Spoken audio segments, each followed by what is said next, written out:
Bismillahirrahmanirrahim. Assalamualaikum warahmatullahi wabarakatuh. Seperti yang kita ketahui, pada bulan Ramadan juga telah terjadi pelbagai peristiwa bersejarah. Antaranya termasuklah penurunan Al-Quran, pembukaan kota Mekah, perang Khandaq, perang Tabuk dan sebagainya.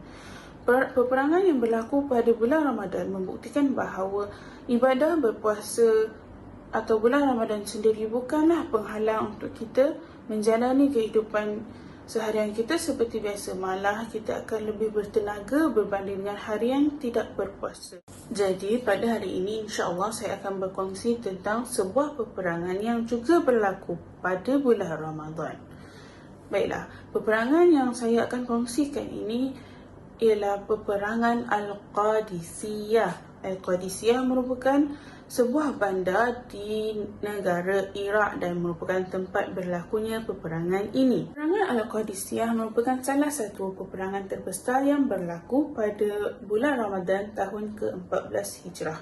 Peperangan ini menyaksikan pertempuran yang sangat hebat di antara tentera Islam di era pemerintahan Khalifah Umar Al-Khattab radhiyallahu anhu bersama panglima perang yang disegani iaitu Sa'ad Abi Waqqas radhiyallahu anhu bertembung dengan tentera Parsi yang dipimpin oleh Rustum bin Farrukhzad Al-Armani.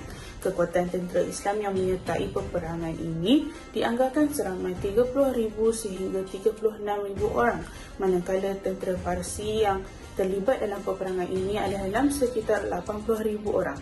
Riwayat lain mengatakan bahawa tentera Parsi yang terlibat dalam peperangan ini adalah seramai 120,000 orang bersama 33 ekor gajah.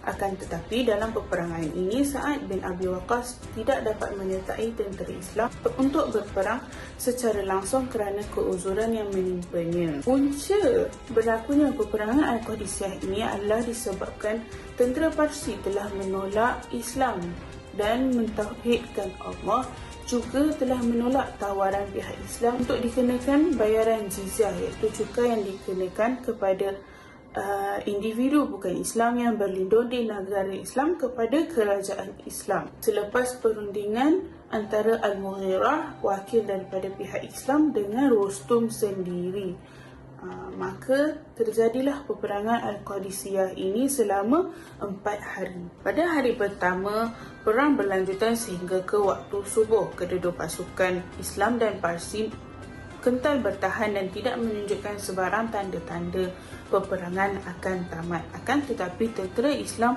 menghadapi kesukaran untuk menembusi tentera Parsi kerana mereka menggunakan gajah sebagai senjata utama dalam tentera mereka. Pada hari berikutnya, tentera Islam telah beroleh bantuan daripada tentera Syria yang baru selesai menghadapi peperangan Yarmouk, dan peperangan berlangsung sehingga hari keempat.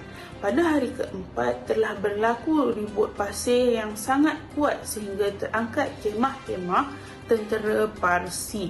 Kesempatan ini dimanfaatkan sepenuhnya oleh kaum muslimin untuk menyerang tentera Parsi dalam ribut pasir tersebut sehingga terbunuhnya Rustum di tangan Hilal bin Ulafah Al-Taimi. Pembunuhan Rustum telah menjatuhkan moral tentera-tentera Parsi, seterusnya membawa kepada kemenangan besar tentera Islam ke atas tentera Parsi.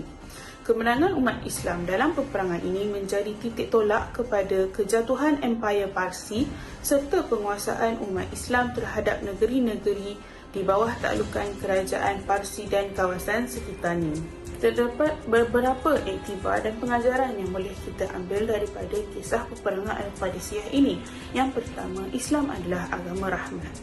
Dalam peperangan merupakan jalan yang terakhir selepas seruan dakwah dan tawaran bayaran jizyah telah ditolak oleh sesuatu kaum. Seperti mana Rustum dan tentera Parsi menolak tawaran tentera Islam untuk memeluk Islam dan dikenakan bayaran jizyah.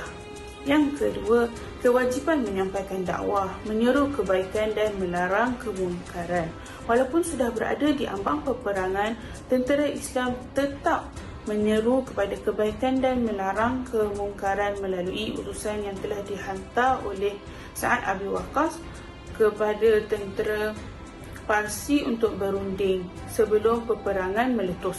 Yang ketiga, keangkuhan membawa kehancuran. Orang-orang Parsi dengan angkuhnya telah menolak Islam dan akhirnya membawa kepada kehancuran mereka. Pengajaran yang terakhir yang boleh kita ambil daripada kisah peperangan ini ialah bantuan daripada Allah kepada mereka yang benar-benar berjuang.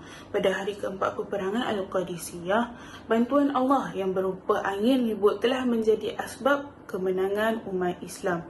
Ini adalah bantuan Allah kepada tentera-tentera Islam yang tidak berputus asa dan ikhlas untuk berjuang walaupun menghadapi kesukaran menewaskan tentera Parsi yang dilengkapi dengan tentera bergajah. Semoga peristiwa-peristiwa penting dalam sejarah Islam dapat kita ketahui dengan sebaiknya. Seterusnya mampu menjadikannya sebagai satu iktibar dan pengajaran untuk kita teladani serta sebagai suatu motivasi buat seluruh umat Islam di masa kini yang menghadapi pelbagai ujian dan tekanan daripada pelbagai aspek. Baiklah, semoga kita semua dapat mengambil ibrah dan iktibar daripada peperangan Al-Qadisiyah ini. Sampai sini sahaja perkongsian saya pada kali ini. Wabillahi taufiq wal hidayah. Wassalamualaikum warahmatullahi wabarakatuh.